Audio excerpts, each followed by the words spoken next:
Hello प्यारे बच्चों, स्वागत है आपका आपके अपने चैनल फी डाइव में। बेटे अपने फर्स्ट लेसन कंप्लीट कर चुके विद न्यूमेरिकल। आपने फर्स्ट लेसन के सारे वीडियो अच्छी तरह से देख लिए होंगे। नहीं देखे तो बेटा पूरे वीडियो देखिए, अच्छी तरह से इस लेसन को समझिए बेटा, क्योंकि ये बेसिक्स अपने कर रहे हैं, क्योंकि इनके बिना आगे फिजिक्स में अपने बहुत सारी प्रॉब्लम आ सकती है। इसलिए आप इनको पूरा अच्छी तरह से देखिए, पूरा समझिए बेटा। कहीं आपको प्रॉब्लम आती है आप मुझे कमेंट कर सकते हैं, मैं आपको उसका निश्चित रूप से रिप्लाई दूंगा। ज़्यादा से ज़्यादा जो है इस वीडियो को जो है शेयर कीजिए और चैनल को बेटे सब्सक्राइब कीजिए। अपना जो चैनल है वो है फी डाइव पे जाइए बेटे, चैनल को सब्सक्राइब कीजिए और बेल आइकन दबाइए, ताकि जैसे ही अपने नया वीडियो अपलोड करें आपके पास नोटिफिकेशन आ जाए। आज अपने बड़ा इम्पोर्टेंट लेसन फिर करने जा रहे हैं बेटा, बड़ा ही इम्पोर्टेंट लेसन है विद्युत विभव तथा धारिता। सेकंड लेसन है अपना विद्युत विभव तथा धारिता, सेकंड लेसन मोस्ट इम्पोर्टेंट है बेटे। अच्छी तरह से एक एक चीज़ इसकी समझनी है। सबसे पहले अपने पढ़ेंगे विद्युत विभव। विद्युत विभव क्या है इसके बारे में अपने पढ़ेंगे। विद्युत विभव क्या है, एक पहले अपने एक छोटी सी बात करते हैं बच्चे कि अपने विद्युत क्षेत्र जो है, विद्युत क्षेत्र को दर्शाने के तीन तरीके हैं बेटा। विद्युत क्षेत्र को अपने तीन तरह से व्यक्त कर सकते हैं। विद्युत क्षेत्र को अपने तीन प्रकार से व्यक्त कर सकते हैं। विद्युत क्षेत्र को कैसे बेटे, एक है अपने पास सदिश तरीका, सदिश रूप में इसको व्यक्त कर सकते हैं बेटा। दूसरा अपने इसको ज्यामितीय रूप में व्यक्त कर सकते हैं बेटे। और तीसरा जो है बेटा वो है अदिश रूप में भी विद्युत क्षेत्र को अपने व्यक्त कर सकते हैं। तीन तरीके से अपने विद्युत क्षेत्र को दर्शा सकते हैं। तो सदिश रूप में जब विद्युत क्षेत्र को अपने व्यक्त करते हैं बेटे, तो अपने पास है विद्युत क्षेत्र की तीव्रता। विद्युत क्षेत्र की तीव्रता, विद्युत क्षेत्र की तीव्रता जो है वो विद्युत क्षेत्र को सदिश रूप में व्यक्त करने का माध्यम है। यानी विद्युत क्षेत्र की तीव्रता क्या करती है, विद्युत क्षेत्र को सदिश रूप में व्यक्त करती है। एक अपने पढ़ा था बेटा क्षेत्र रेखाएं या बल रेखाएं। क्षेत्र रेखाएं, क्षेत्र रेखाएं जो होती है बेटा वो क्या करती है, विद्युत क्षेत्र को ज्यामितीय रूप में व्यक्त करती है। मतलब अगर अपने चित्र बनाकर दर्शाना चाहें तो अपने पास तरीका है क्या, क्षेत्र रेखाएं। क्षेत्र रेखाओं के माध्यम से अपने विद्युत क्षेत्र को क्या कर सकते हैं, ज्यामितीय रूप में यानी प्रदर्शित कर सकते हैं, दर्शा सकते हैं।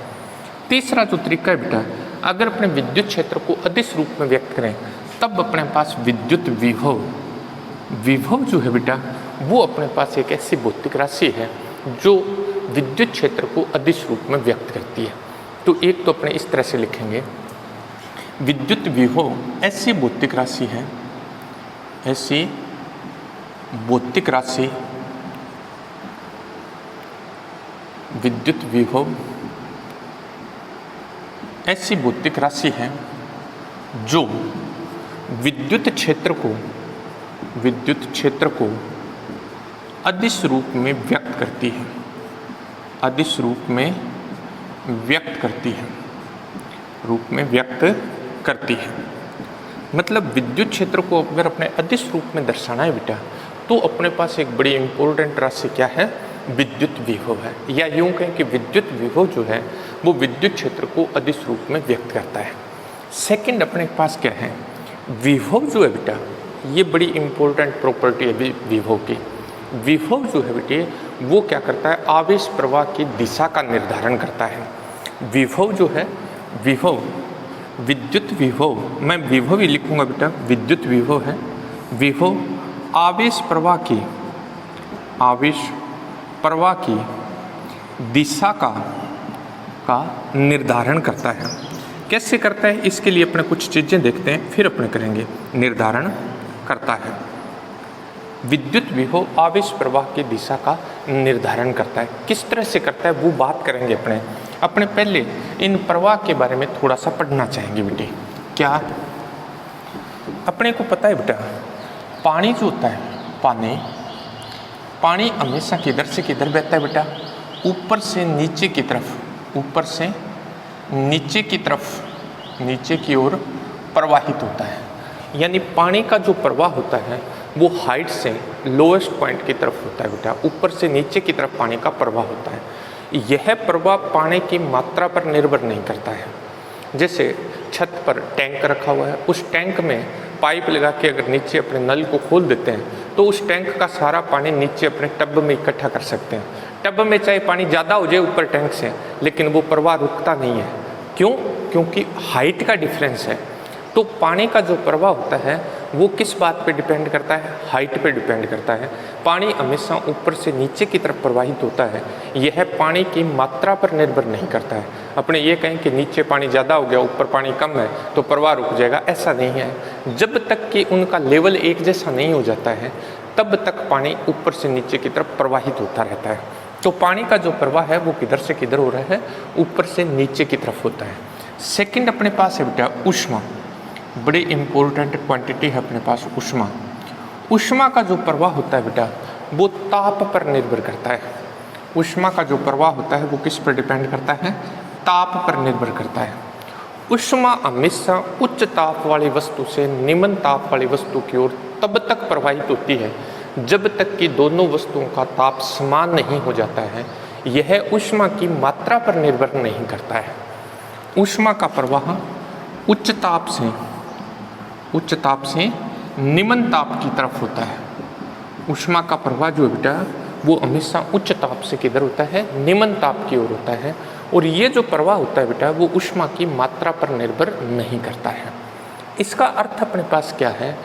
अपने एक सिंपल सा एग्जाम्पल ले लेते हैं। अपने क्या करते हैं, एक कप चाय है, चाय गर्म होती है बेटा, गर्म है तो उसमें क्या होगा? उसका टेम्परेचर हाई होगा।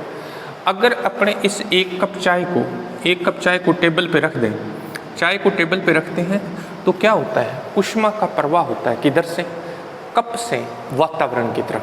कप से वातावरण की तरफ ऊष्मा का क्या होता है? प्रवाह होता है। अगर अपने टोटल ऊष्मा का मेजरमेंट अगर करें ना तो वातावरण की ऊष्मा बहुत अधिक है। किसकी तुलना में? एक कप चाय की तुलना में। फिर भी ऊष्मा का संचरण कप से वातावरण की तरफ हो रहा है। कारण? क्योंकि इसका ताप उच्च है। इसका ताप उच्च है किसकी तुलना में? वातावरण की तुलना में।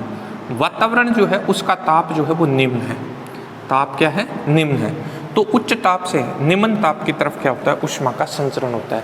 और ये तब तक होता है जब तक कि दोनों का ताप समान नहीं हो जाता। जब कप में रखी हुई चाय का ताप और वातावरण का ताप एक जैसा हो जाता है तो ये ऊष्मा प्रवाह बंद हो जाता है। इसी तरह से बेटा विद्युत विभव जो है वो आवेश प्रवाह की दिशा का निर्धारण करता है। विद्युत विभव आवेश प्रवाह की दिशा का निर्धारण करता है। धनावेश, क्योंकि आवेश दो प्रकार के हैं, तो धनावेश जो है बेटा, धनावेश उच्च विभव से निम्न विभव की ओर प्रवाहित होता है। धनावेश जो होता है बेटा वो उच्च विभव से निम्न विभव की ओर प्रवाहित होता है। ऋणावेश जो होता है बेटे, ऋणावेश निम्न विभव से उच्च विभव की ओर, निम्न विभव से उच्च विभव की ओर प्रवाहित होता है। ये बड़े इंपॉर्टेंट प्रॉपर्टी है किसकी? विभव की। क्या? कि ये आवेश प्रवाह की दिशा का निर्धारण करता है। धनावेश हमेशा हाई पोटेंशियल से लो पोटेंशियल की तरफ फ्लो होगा और जो अपने पास नेगेटिव चार्ज है बेटा वो लो पोटेंशियल से हाई पोटेंशियल की तरफ प्रवाह होगा उसका। और ये प्रवाह तब तक होगा जब तक कि विभव का मान एक समान नहीं हो जाता है। जब विभव एक जैसा हो जाएगा दोनों का तो ये आवेश का प्रवाह रुक जाएगा, चाहे वो धनावेश का प्रवाह है चाहे वो ऋणावेश का प्रवाह है। जब अपने पास विभव का मान एक जैसा हो जाएगा तो इस प्रवाह का स्टॉप हो जाएगा बेटा, वहीं रुक जाएगा ये प्रवाह। तो अपने पास क्या है कि विभव एक ऐसी भौतिक राशि है जो विद्युत क्षेत्र को अदिश रूप में व्यक्त करती है बेटा। इसके साथ साथ विद्युत विभव जो है बेटे आवेश प्रवाह की दिशा का निर्धारण करता है। आवेश में अपने पास क्योंकि दो प्रकार के आवेश हैं बेटा, तो धनावेश हमेशा उच्च विभव से निम्न विभव की ओर प्रवाहित होता है, जबकि ऋणावेश हमेशा जो है वो निम्न विभव से उच्च विभव की ओर प्रवाहित होता है। यह प्रवाह आवेश की मात्रा पर निर्भर नहीं करता है। ये जो फ्लो होता है ये आवेश की मात्रा पर डिपेंड नहीं करता है। तो किस पे डिपेंड करता है बेटा? ये विभवांतर पर यानी विभव पर निर्भर करता है।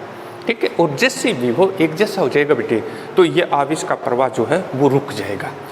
अब अपने देखते हैं कि एक्चुअल में विभव है क्या चीज़, विद्युत विभव की परिभाषा क्या है, डेफिनेशन क्या है, अपने इसको समझे कैसे। इसकी परिभाषा देखिए बेटा, बड़ा आसान सी परिभाषा है, 10th क्लास में आपकी पढ़ी हुई है, क्योंकि वहाँ अपने क्या करते हैं एक तरह से रट्टा लगा लेते हैं बेटा। अब अपने को इसको समझना है अच्छी तरह से कि विद्युत विभव एक्चुअल में है क्या चीज़, विद्युत विभव क्या है अपने पास। देखिए बेटा, मैं पहले एक सिंपल सा इस परिभाषा को बताने के लिए मैं एक विद्युत क्षेत्र की कल्पना कर लेता हूँ। ये मेरे पास एक विद्युत क्षेत्र है, ये एक विद्युत क्षेत्र है। इस विद्युत क्षेत्र के इस ए बिंदु पर मैं विभव को परिभाषित करना चाहता हूँ बेटा। विद्युत क्षेत्र के बिंदु ए पर विभव को परिभाषित करना चाह रहे हैं अपने परिभाषा क्या है बेटा विभव की? विभव की परिभाषा होती है बेटा एकांक धनावेश को अनंत से विद्युत क्षेत्र के किसी बिंदु तक क्षेत्र के विरुद्ध बिना त्वरित किए हुए विस्थापित करने में किया गया कार्य उस बिंदु पर विद्युत विभव कहलाता है। देखिए बेटा क्या कहना चाहता है ये, अपने पास ये अनंत है, अनंत पर अपने पास एकांक धनावेश है। इस एकांक धनावेश को अपने यहाँ से यहाँ तक लेके आते हैं, लेकिन लाने का जो तरीका है वो क्या है बेटा? अपने को इसे क्षेत्र के विरुद्ध विस्थापित करना है, लेकिन ये त्वरित नहीं होना चाहिए, मतलब एक समान गति से आना चाहिए।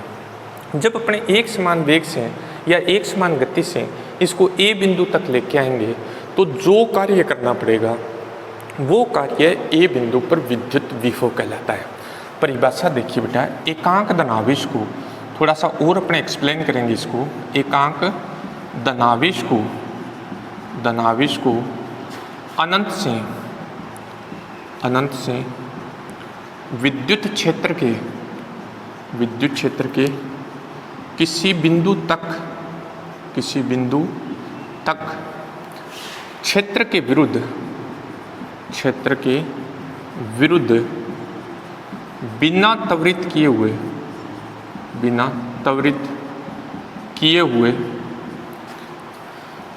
विस्थापित करने में किया गया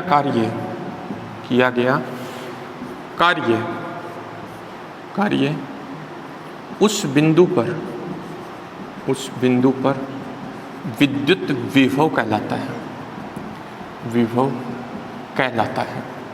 अब एक सिंपल सी चीज़ अपने को समझनी है बेटा कि विद्युत क्षेत्र के विरुद्ध और बिना त्वरित किए हुए, इनको थोड़ा सा अपने समझ लेते हैं बेटा। देखिए बेटा, ये विद्युत क्षेत्र है, इस विद्युत क्षेत्र के कारण इस धनावेश पर क्या लगेगा? बल लगेगा। तो विद्युत क्षेत्र के कारण किसी धनावेश पर जो बल लगता है बेटा वो अपने पास होता है बेटा क्यू वेक्टर ए। एकांक के बजाय मैंने क्यू ले लिया, क्यू वेक्टर ए। अब इस बल की जो दिशा होगी वो तीव्रता की दिशा में होगी, मतलब विद्युत बल ऐसे लग रहा है और अपने इधर लेके आ रहे हैं इसको, तो अपने विरुद्ध, अपने जो ये शब्द लिखा है विद्युत क्षेत्र के विरुद्ध, तो जब अपने इधर लेके आएंगे तो अपने को इस पर बाह्य बल लगाना पड़ेगा। इस पर क्या करना पड़ेगा? बाह्य बल लगाना पड़ेगा, एक्सटर्नल फोर्स लगाना पड़ेगा। और ये एक्सटर्नल फोर्स कितना होना चाहिए? ये एक्सटर्नल फोर्स इस इलेक्ट्रिक फोर्स के इक्वल होना चाहिए। जब ये एक्सटर्नल फोर्स इलेक्ट्रिक फोर्स के इक्वल होगा, लेकिन दिशा क्या होनी चाहिए? विपरीत होनी चाहिए, क्योंकि अपने इसको इधर लेके आ रहे हैं। तो जो बाह्य बल लगा रहे हैं वो अपने पास क्या होगा? इस विद्युत बल के परिमाण में बराबर और दिशा में विपरीत होगा। तो इस एकांक धनावेश पर परिणामी बल अपने पास क्या जाएगा? एकांक धनावेश पर परिणामी बल जो है बेटा वो 0 जाएगा। और जब 0 होता है तब कोई त्वरण नहीं होता। और अपने 11वीं क्लास में ये पढ़ा हुआ बेटा, एक समान गति के लिए बल की आवश्यकता नहीं होती है। एक समान गति के लिए बल की आवश्यकता नहीं होती है। तो ये एक समान गति से कहाँ आ जाएगा? ए बिंदु पर आ जाएगा। यानी इसको बिना त्वरित किए हुए अपने अनंत से कहाँ ले आएंगे? ए बिंदु तक। अब जो कार्य करना पड़ेगा वो कार्य अपने पास इस बिंदु पर विद्युत विभव के रूप में क्या हो जाएगा? संचित हो जाएगा। तो ये तो अपने पास होगी विद्युत विभव की परिभाषा। अब आते हैं बेटा विद्युत विभवांतर क्या होता है बेटा? इसको अपने 2 तरह से परिभाषित करेंगे बेटा। एक बिल्कुल सिंपल सी परिभाषा है बेटा, ये विद्युत क्षेत्र है, इसमें अपने 2 बिंदु ले लिए ए और बी। अपने पास कितने बिंदु ले लिए? 2 बिंदु ले लिए अपने, क्या? ए और बी, 2 बिंदु ले लिया। विद्युत क्षेत्र में अपने क्या किया बेटा? ए और बी 2 बिंदु ले लिया, ठीक है। तो इन दोनों के विभव में जो अंतर है बेटा, इन दोनों के विभव में जो अंतर है उसे क्या कहते हैं बेटा, विभवांतर कहते हैं। तो एक परिभाषा तो मैं इसे लिख रहा हूँ, विद्युत क्षेत्र के किन्हीं दो बिंदुओं के विभव में अंतर को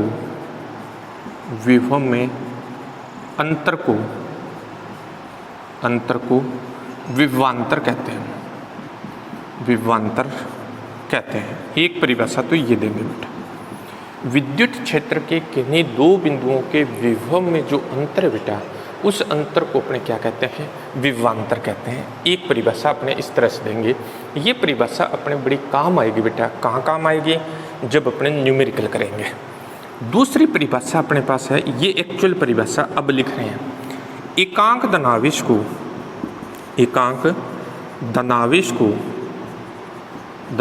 को विद्युत क्षेत्र के एक बिंदु से दूसरे बिंदु तक क्षेत्र के विरुद्ध बिना त्वरित किए हुए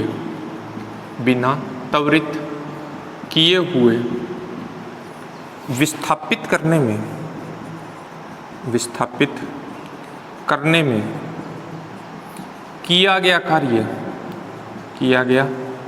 कार्य विद्युत विभवांतर कहलाता है।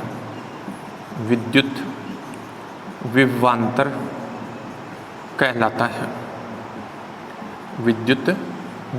कहलाता है। एकांक धनावेश को विद्युत क्षेत्र के एक बिंदु से दूसरे बिंदु तक क्षेत्र के विरुद्ध बिना त्वरित किए हुए विस्थापित करने में जो कार्य करना पड़ेगा बेटा, वो कार्य अपने पास इन दोनों बिंदुओं के मध्य क्या होगा, विभवांतर होगा। मतलब एकांक धनावेश था अपने पास यहाँ, उसको A से B तक बिना त्वरित किए हुए जब अपने विस्थापित करेंगे बेटा, तो अपने को क्षेत्र के विरुद्ध कार्य करना पड़ेगा, और क्षेत्र के विरुद्ध जो कार्य करना पड़ेगा वो कार्य इन दोनों बिंदुओं के मध्य क्या कहलाता है, विभवांतर कहलाता है। तो ये विभव की परिभाषा होगी बेटा, ये विभवांतर की परिभाषा, ये सैद्धांतिक परिभाषाएं होगी बेटा। अब अपने इसका मैथमेटिकल रूप चाहते हैं, क्योंकि अपने को विद्युत विभव और विभवांतर की गणितीय परिभाषा चाहिए, यानी इसका फॉर्मूला चाहिए अपने को। तो अपने पास इनका फॉर्मूला क्या आ जाएगा, गणितीय रूप इनका क्या आ जाएगा। पहले अपने विद्युत विभव तथा विभवांतर को समरूप विद्युत क्षेत्र में परिभाषित करेंगे बेटा। किसमें बेटी, समरूप विद्युत क्षेत्र में। अब देखिए बेटा, समरूप विद्युत क्षेत्र किसे कहते हैं। समरूप विद्युत क्षेत्र में परिभाषित कर रहे हैं पहले, फिर असमरूप में करेंगे। समरूप विद्युत क्षेत्र में विभव और विभवांतर को अपने क्या करेंगे बेटा, समरूप विद्युत क्षेत्र में परिभाषित करेंगे। समरूप विद्युत क्षेत्र ऐसा विद्युत क्षेत्र होता है बेटा जिसके प्रत्येक बिंदु पर विद्युत विभव का मान समान होता है। सॉरी, गलत बोल गया बेटा मैं, दोबारा सुनिए। समरूप विद्युत क्षेत्र ऐसा विद्युत क्षेत्र होता है बेटा जिसके प्रत्येक बिंदु पर विद्युत क्षेत्र की तीव्रता का परिमाण तथा दिशा समान होती है।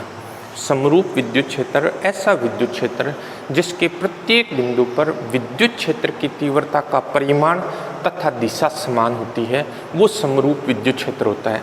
अपने विद्युत क्षेत्र रेखाएं पढ़ी थी बेटा, और विद्युत क्षेत्र रेखाओं में अपने पढ़ा था कि समरूप विद्युत क्षेत्र को परस्पर समांतर तथा समान दूरी पर स्थित क्षेत्र रेखाओं के द्वारा परिभाषित किया जाता है, दर्शाया जाता है। तो समरूप विद्युत क्षेत्र को अपने क्या है, इस तरह से प्रदर्शित कर देते हैं बेटा। समरूप विद्युत क्षेत्र को परस्पर समांतर और समान दूरी पर स्थित क्षेत्र रेखाओं के द्वारा प्रदर्शित करते हैं। ये अपने पास एक समरूप विद्युत क्षेत्र वेक्टर E है। अपने पास समरूप विद्युत क्षेत्र वेक्टर E है। इसमें अपने दो बिंदुओं पर विचार करते हैं बेटा।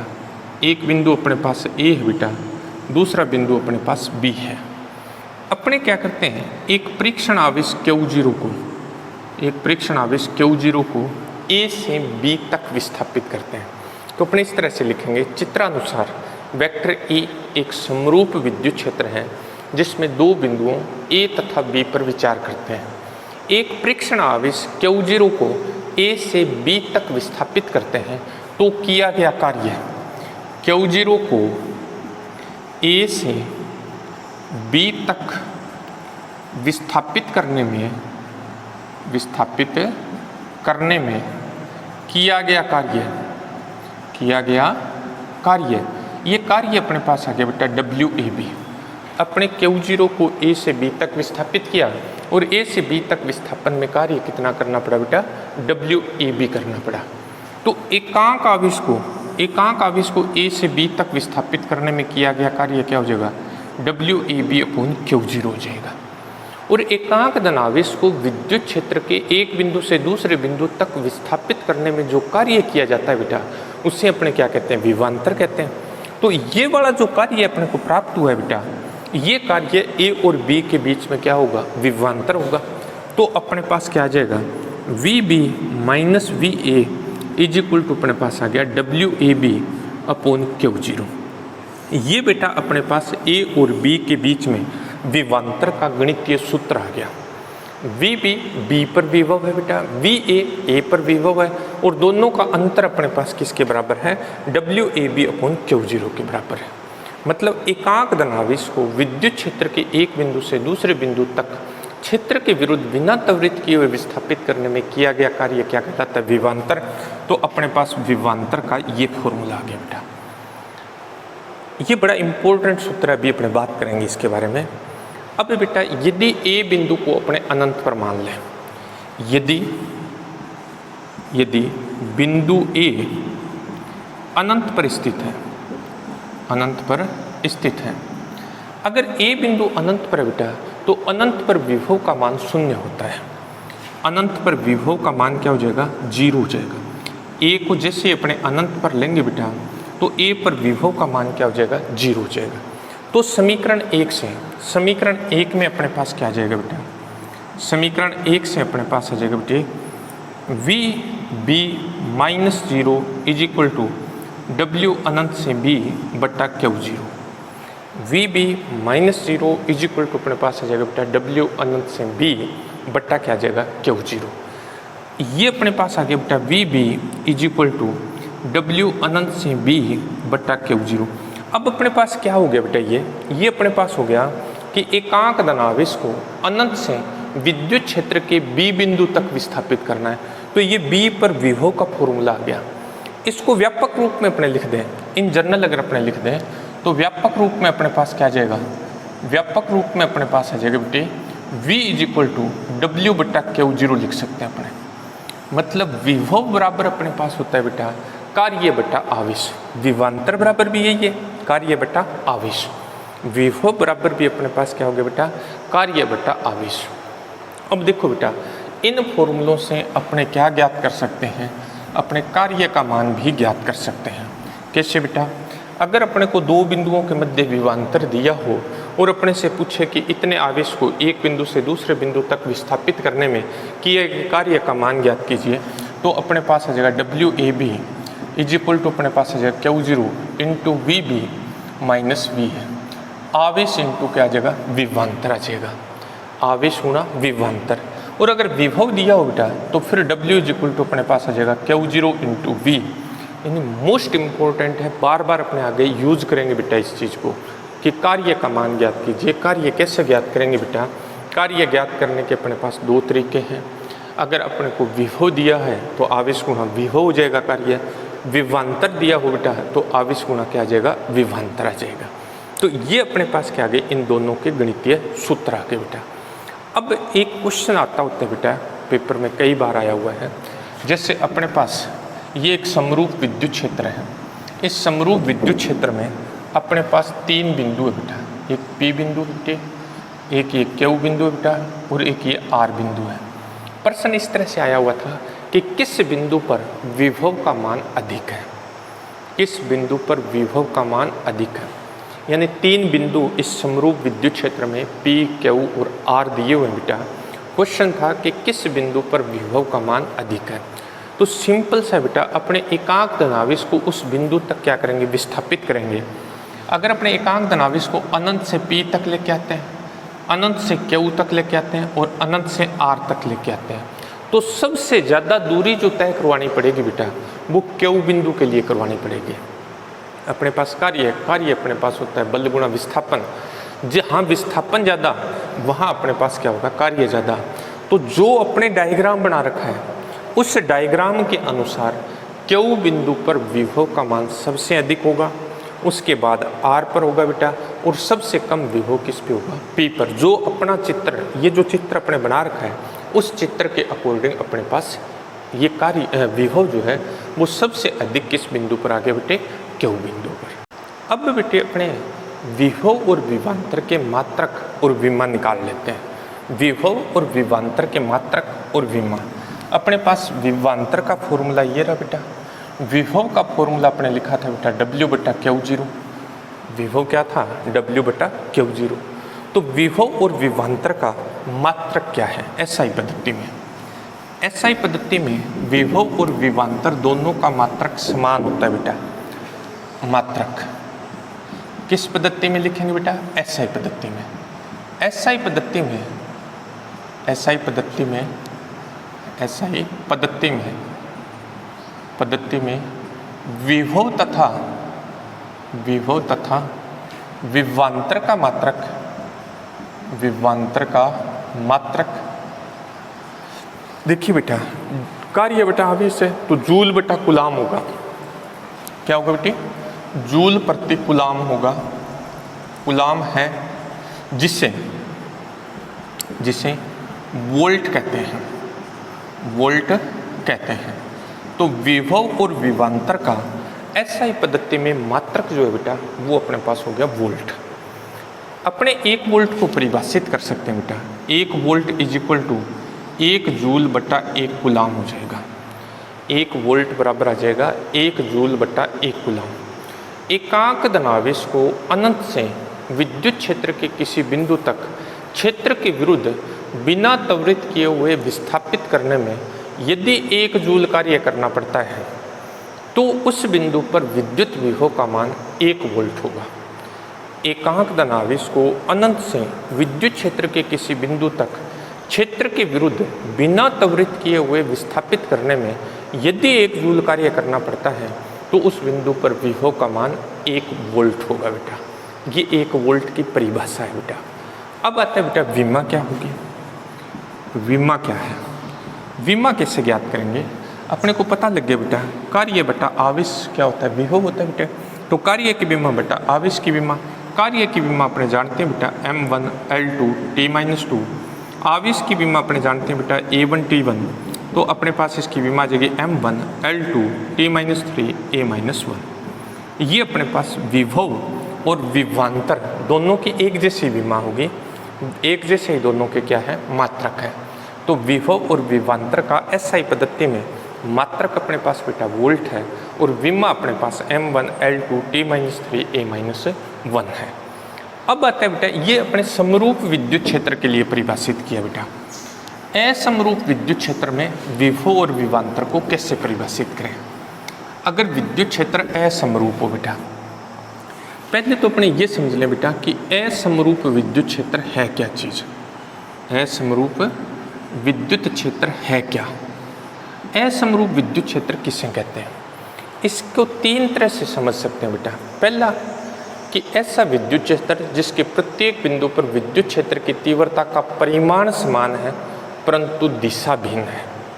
परिमाण समान, दिशा भिन्न। दूसरा परिमाण भिन्न, दिशा समान है। और तीसरा परिमाण और दिशा दोनों ही भिन्न है। यानी 3 तरह से अपने असमरूप विद्युत क्षेत्र को व्यक्त कर सकते हैं कि ऐसा क्षेत्र जिसके प्रत्येक बिंदु पर ऐसा क्षेत्र जिसके प्रत्येक बिंदु पर विद्युत क्षेत्र की तीव्रता का परिमाण समान है, दिशा भिन्न है, या तीव्रता का परिमाण भिन्न है, दिशा समान है, या परिमाण और दिशा दोनों ही भिन्न हो, तो ऐसे क्षेत्र को क्या कहते हैं, असमरूप विद्युत क्षेत्र कहते हैं। अपने असमरूप विद्युत क्षेत्र में एक पथ है AB पर विचार करते हैं बेटा। असमरूप विद्युत क्षेत्र में अपने एक पथ ले लिया, क्या, A से B तक। अब अपने क्या करते हैं बेटा, इस पथ को छोटे छोटे अल्पांशों में विभाजित कर देते हैं और उनमें से एक अल्पांश पर विचार करते हैं बेटा जिसकी लंबाई अपने पास कितनी है, वेक्टर DL है। ये इतना छोटा अल्पांश है कि इस पर विद्युत क्षेत्र की तीव्रता वेक्टर ई को अपने नियत मान सकते हैं। यह इतना छोटा अल्पांश है कि इस पर अपने विद्युत क्षेत्र की तीव्रता वेक्टर ई को नियत मान सकते हैं, मतलब ई नियत माना जा सकता है। अब देखिए बेटा, अगर अपने किसी परीक्षण आवेश Q0 को इस अल्पांश पर विस्थापित करते हैं तो इस पर लगने वाला जो विद्युत बल होगा बेटा, उस विद्युत बल का जो मान होगा vector F is equal to Q0 vector E होगा। Q0 वेक्टर E होगा। इस बल के विरुद्ध अपने को विस्थापित करना है तो अपने को बाह्य बल लगाना पड़ेगा, और इस अल्पांश विस्थापन में किया गया कार्य vector F external dot vector DL आ जाएगा। Vector F external dot vector DL आ जाएगा। मतलब इस परीक्षण आवेश Q0 को अल्पांश विस्थापन वेक्टर DL देने के लिए बाह्य बल द्वारा किया गया कार्य। अल्पांश विस्थापन वेक्टर DL में बाह्य बल द्वारा किया गया कार्य बाह्य बल द्वारा किया गया कार्य अपने पास ही आ गया बेटा। अब देखिए बेटा, ये जो वेक्टर F एक्सटर्नल है, बाह्य बल जो होता है बेटा, वो इस विद्युत बल के परिमाण में बराबर होता है और दिशा में विपरीत होता है। तो vector F external is equal to होगा माइनस वेक्टर FE। ये वैल्यू पुट कर दूं बेटा तो DW इज इक्वल टू मेरे पास आ जाएगा minus vector FE dot vector DL। FE की ये वैल्यू पुट कर देते हैं बेटा, DW इज इक्वल टू आ जाएगा minus Q0 vector E dot vector DL। अब अगर अपने इसको A से B तक विस्थापित करें बेटे तो किया गया कुल कार्य क्या होगा? A से B तक विस्थापन में किया गया कुल कार्य समाकलन करेंगे बेटा। जब अपने समाकलन करेंगे तो DW का समाकलन तो W हो जाएगा बेटा। अपने पास आ जाएगा W इज इक्वल टू या WAB is equal to, A से B तक करें WAB is equal to minus Q0 constant quantity बाहर आ जाएगी, समाकलन आ जाएगा बेटा A से B vector E dot vector DL। ये अपने पास कार्य आ गया बेटा इस Q0 को A से B तक विस्थापित करने में। एकांक आवेश को A से B तक विस्थापित करने में किया गया कार्य बेटा, एकांक आवेश को विस्थापित करने में किया गया कार्य, ये अपने पास आ जाएगा WAB बटा Q0 इज इक्वल टू आ जाएगा बेटा माइनस A से B तक समाकलन vector E dot vector DL। अब देखिए बेटा, अपने बिंदु लिखे हैं, अगर अपने इनके स्थिति सदिश लिख दें, मतलब A बिंदु का स्थिति सदिश R1 है और B बिंदु का स्थिति सदिश R2 है, तो अपने इसको ऐसे लिख सकते हैं WAB बटा Q0 is equal to minus समाकलन R1 से R2 vector E dot vector DL आ जाएगा। WAB upon Q0 is equal to minus समाकलन आ जाएगा R1 से R2 vector E dot vector DL। ये जो कार्य है बेटा, ये अपने को पता है A और B के बीच में विभवांतर होता है बेटा। A और B के बीच में विभवांतर होता है तो अपने इसको ऐसे लिख सकते हैं VB minus VA is equal to अपने पास आ गया बेटा WAB बटा Q0 is equal to minus समाकलन R1 से R2, यह आ जाएगा बेटा vector E dot vector DL। ये अपने पास क्या आ गया बेटे, असमरूप विद्युत क्षेत्र हो तो असमरूप विद्युत क्षेत्र में विभवांतर को ऐसे लिख सकते हैं। अगर A बिंदु अनंत पर हो बेटा, यदि A बिंदु अनंत पर हो, A बिंदु अनंत पर हो, अनंत पर है तब बेटा, अनंत पर विभव का मान क्या होता है बेटा, 0 होता है। अनंत पर विभव का मान 0, तब अपने पास आ जाएगा बेटा VB minus 0 is equal to W अनंत से B बटा Q0 is equal to minus समाकलन अनंत से, अब R2 की जगह मैं R लिख देता हूँ, ये अपने पास आ गया बेटा vector E dot vector DL। ये अपने पास क्या आ गया बेटा, विभव आ गया। असमरूप विद्युत क्षेत्र में विभव ज्ञात करना होगा तो अपने पास ये फॉर्मूला है बेटा, विभव का समाकलन करेंगे माइनस समाकलन अनंत से R vector E dot vector DL। अगर विभवांतर ज्ञात करना है बेटा तो माइनस समाकलन R1 से R2 vector E dot vector DL करेंगे बेटा। यहाँ से विभवांतर आ जाएगा, यहाँ से विभव। अब एक बड़ा इम्पोर्टेंट रिजल्ट आता है यहाँ से। इम्पोर्टेंट रिजल्ट क्या है बेटा, कि अगर विद्युत क्षेत्र में एक बंद पथ ले लें, विद्युत क्षेत्र में एक बंद पथ ले लें और इस बंद पथ पर किसी आवेश को पूरा बंद पथ में एक चक्कर घुमाएं, तो बंद पथ के लिए ये होता है, तब अपने पास vector E dot vector dl का जो मान आता है वो 0 आता है। इसको ऐसे लिखते हैं शब्दों में, बंद पथ पर विद्युत क्षेत्र का रेखा समाकलन शून्य होता है। बंद पथ पर विद्युत क्षेत्र का रेखा समाकलन शून्य होता है। बंद पथ पर विद्युत क्षेत्र का रेखा समाकलन शून्य होता है, तो यह प्रदर्शित करता है कि विद्युत क्षेत्र संरक्षी होता है। विद्युत क्षेत्र संरक्षी होता है।